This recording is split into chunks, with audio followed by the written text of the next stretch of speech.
Welcome back to the deep dive. Today we are undertaking a truly profound exploration. We're diving into some source material centered on one of the most, well, intense dialogues in literature, God's direct response to Job, chapters 38 through 41. Our mission really is to go beyond just reading the text.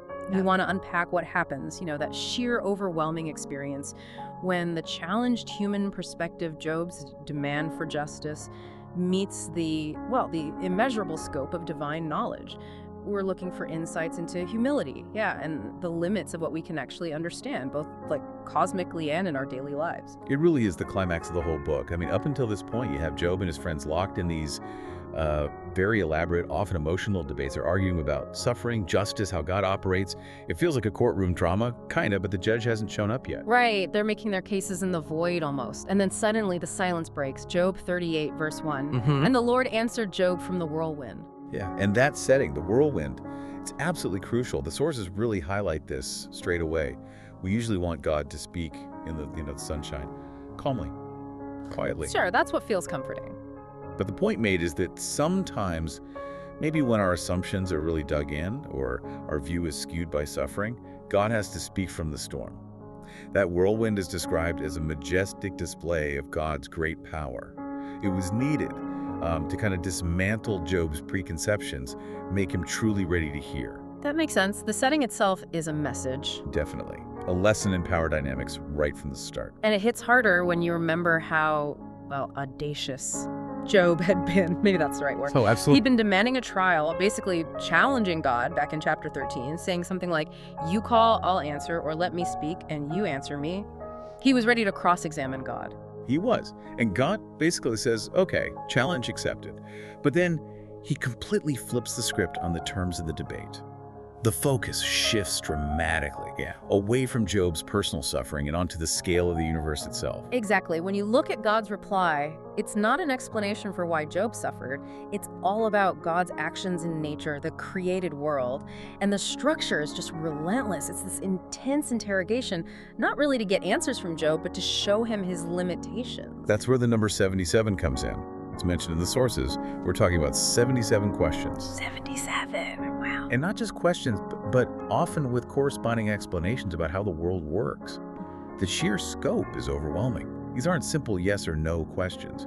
They force Job to confront cosmology, meteorology, zoology, things way beyond his experience. Can you give us a feel for that? What sort of things does God ask? Well, he starts right at creation. Where were you when I laid the foundations of the earth?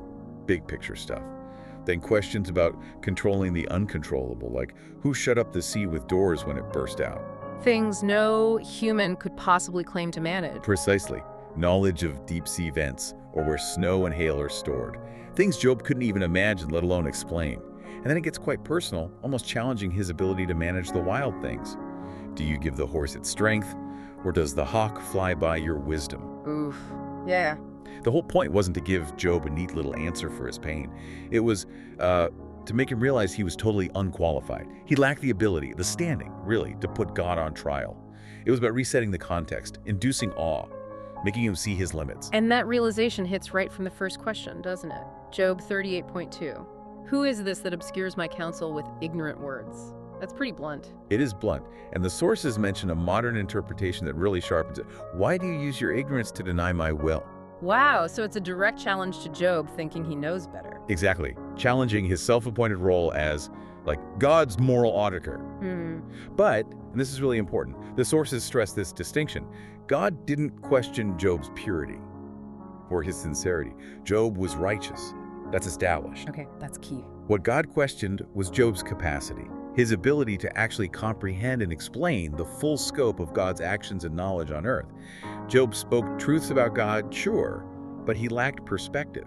He didn't grasp how much he didn't know. That difference capacity versus character, that feels like the absolute core of it. Job thought he had enough data to critique the system, basically, but he mistook his piece of the puzzle for the whole picture. Perfectly put, and that leads straight to the big takeaway, the cornerstone of wisdom from this whole exchange. The first step towards real wisdom is knowing our own ignorance. Humility isn't putting yourself down then. It's accurate self-assessment. Exactly. Knowing the real limits of what you know and what you can know. And to illustrate this, the source material brings up that classic analogy, the blind men and the elephant, which is just perfect here. It really is. The point being, as the source puts it, you cannot use a part to cover the whole. Right. It captures the whole debate between Job and his friends, doesn't it? Absolutely. They were all smart, articulate, had strong arguments, but each was fixated on the one part they could touch, assuming that was the whole truth of the elephant. And the descriptions they came up with show how off they were. The sources list them out.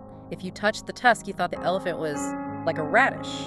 Kind of pointy, I guess, and if you felt the ear, it was like a fan. Okay. The head, like a big stone. The trunk, like a water pipe. Makes sense, visually. And my personal favorite, the leg was described as like a big organization. Huh. Yes, solid, maybe bureaucratic, and the belly, obviously, like a big water tank. They were all so sure they were right.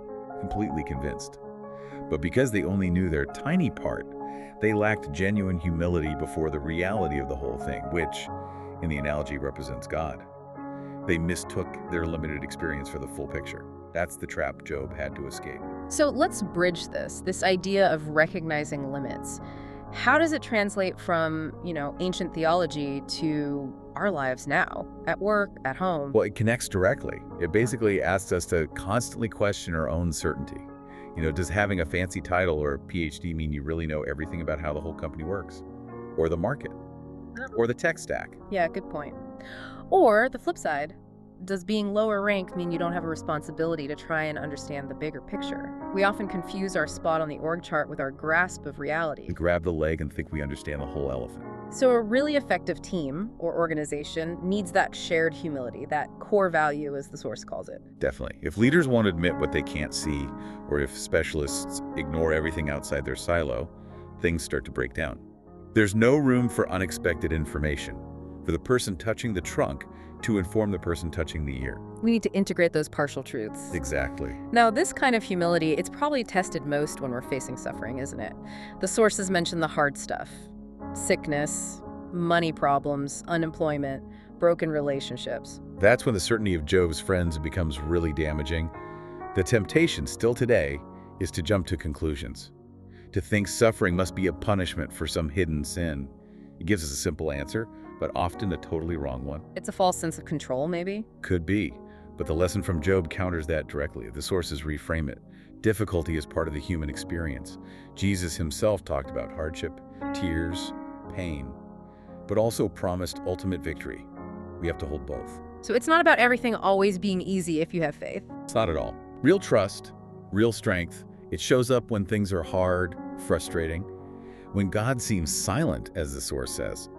The challenge is keeping faith precisely when we can't see the whole picture, when we don't understand the why behind the storm. Because we're not qualified to see the whole elephant, just like Job wasn't. Right. So instead of demanding an explanation we can't handle, the response should be different. It's about active reliance, humility in action. And what does that look like, practically? The sources suggest a few things. First, prayer.